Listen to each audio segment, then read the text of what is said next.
पापांकुशा एकादशी कहते हैं। ये कि इस एकादशी का व्रत करने वालों को पाप से मुक्ति मिलती है। ऐसा कहा जाता है कि यह एकादशी से पिछली पीढ़ियों के पाप भी नष्ट होते हैं। इस दिन भगवान पद्मनाभ की पूजा की जाती है। एकादशी व्रत पर सुबह सवेरे उठकर भगवान विष्णु का ध्यान करना बहुत ही शुभ होता है। इस दिन स्नान और दान का भी बहुत महत्व है। इस दिन श्रद्धा और भक्ति भाव से भगवान विष्णु की पूजा की जाती है। अगर हो सके तो इस दिन ब्राह्मणों को दान करना चाहिए। एकादशी व्रत में खास तौर पर चावल का सेवन बिल्कुल भी नहीं करना चाहिए। यह व्रत फलाहारी व्रत है।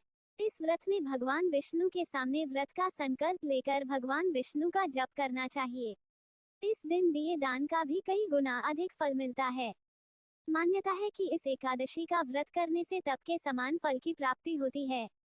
लेकिन एकादशी के दिन कुछ कार्यों को भूलकर भी नहीं करना चाहिए। ऐसे कार्यों को करने से जीवन में परेशानियां और कष्ट बढ़ जाते हैं। मांस मदिरा का सेवन नहीं करना चाहिए। एकादशी के पावन दिन मांस मदिरा का सेवन नहीं करना चाहिए। इस दिन ऐसा करने से जीवन में तमाम तरह की परेशानियों का सामना करना पड़ता है। इस दिन व्रत करना चाहिए। अगर आप व्रत नहीं करते हैं तो एकादशी के दिन सात्विक भोजन का ही सेवन करें। आश्विन महिलाओं का अपमान नहीं करना चाहिए। एकादशी के दिन महिलाओं का अपमान करने से व्रत का फल नहीं मिलता है। सिर्फ एकादशी के दिन ही नहीं, व्यक्ति को किसी भी दिन महिलाओं का अपमान नहीं करना चाहिए।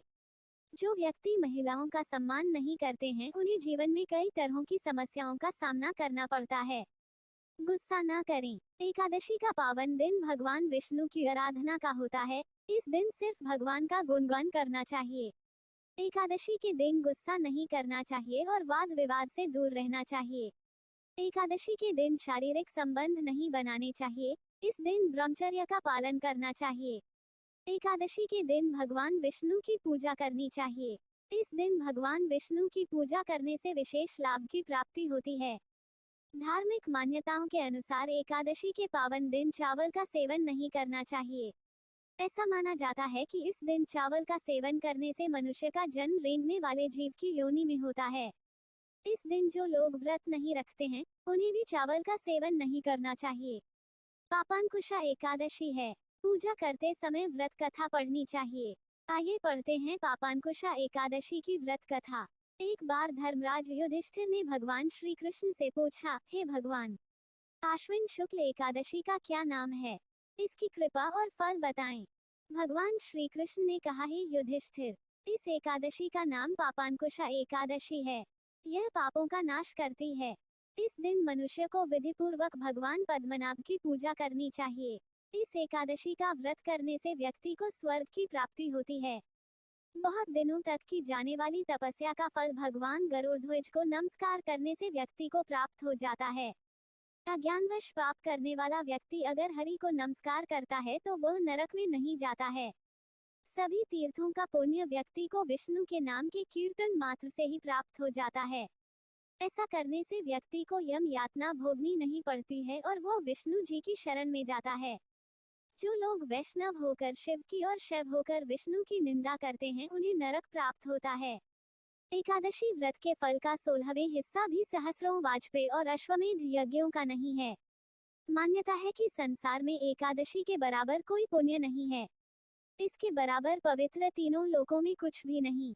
व्यक्ति के देह में तब तक पापा का वास होता है जब तक मनुष्य पद्मनाभ की एकादशी का व्रत नहीं करते हैं। महिलाओं का अपमान। राजेंद्र, यह एकादशी स्वर्ग, मोक्ष, आरोग्यता, सुंदर स्त्री तथा अन्न और धन की देने वाली है।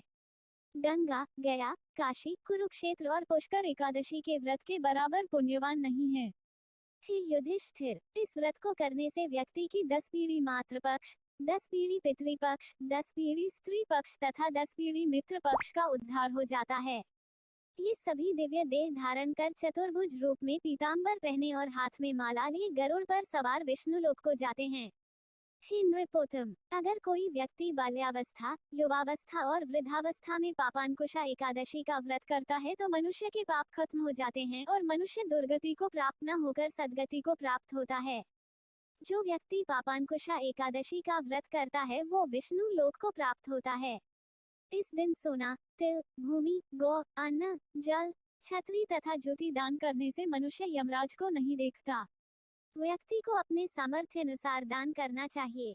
निर्धन मनुष्यों को अपनी शक्ति के अनुसार दान करना चाहिए। वहीं धनवान लोगों को सरोवर, बाग, मकान आदि बनवाकर दान करना। भगवान श्री कृष्ण ने कहा, हे राजन, जो आपने पूछा वह सभी मैंने आपको बताया। अब और क्या आपकी सुनने की इच्छा है वो